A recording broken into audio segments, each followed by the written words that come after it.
អាចកំបាំងនៅក្នុងការរៀនពីអ្នកដែលគាត់មានចំណេះដឹងជ្រៅ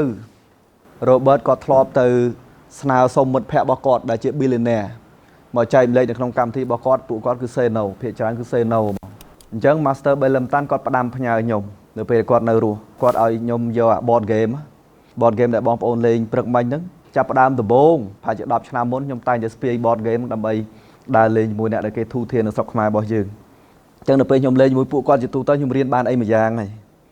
អញ្ចឹងបងប្អូនយើងអាចសង្កេតឃើញនៅពេលដែលអ្នកណាម្នាក់ចាប់បានកាតណាមួយយើងអាចរៀនពីអាកប្បកិរិយារបស់គាត់មែនទេរៀនពីការធ្វើសេចក្តីសម្រេចចិត្តរបស់គាត់ដូចបងថាម្ដងហេតុអីបានជាគាត់សល់លុយច្រើននៅក្នុងដៃខ្ញុំជឿថានៅក្នុងជីវិតជាក់ស្ដែងរបស់គាត់ក៏ស្រៀងអញ្ចឹងដែរមានន័យថាអាជីពរបស់គាត់អញ្ចឹងគ្រាន់តែអ្វីដែលគាត់លេងខ្ញុំចាប់ផ្ដើមដឹងថាអូខេគាត់លក្ខណៈ trading ហើយដោយករណីមកលៀបអញ្ចឹងគាត់យកផលិតផលមកពីខាងក្រៅហើយគាត់លក់ចេញអញ្ចឹងជាទូទៅលុយចូលនៅក្នុងអាជីវកម្ម the harder you work the sooner you die នៅក្នុងអាជីវកម្មធ្វើការងារកាន់តែខ្លាំងយើងកាន់តែឆាប់ស្លាប់មិនថាយើងមានសាខាប្រមាណទេអញ្ចឹងមកលៀបគាត់ចាប់បានកន្លែងនឹងឃើញគាត់ផ្ដោតលើអីគេ cash flow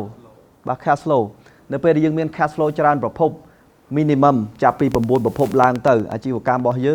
ងបន្តធ្វើកុំប្រឡែងឲ្យសោះដោយសារនឹងឲ្យធ្វើឲ្យយើងរស់ធ្វើឲ្យយើងរីកចម្រើនធ្វើឲ្យយើងមានអាផ្សេងទៀតធ្វើឲ្យយើងមានសេរីភាពផ្នែកហិរញ្ញវត្ថុអញ្ចឹងអ្នកណាក៏ដោយមកបើធ្វើគ្រូបរិញ្ញាធ្វើមកជីវិតក៏អត់អីដែរ Rich Dad គាត់និយាយថាកូនគាត់ទៅធ្វើជាអ្នកផលិតអគ្គិភ័យក៏បានទៅធ្វើប៉ូលីសក៏បានទៅធ្វើអីក៏បានដែរសំខាន់ប្រាក់ចំណូលរបស់កូនគាត់មិនពឹងផ្អែកលើប្រាក់បៀវត្សទេ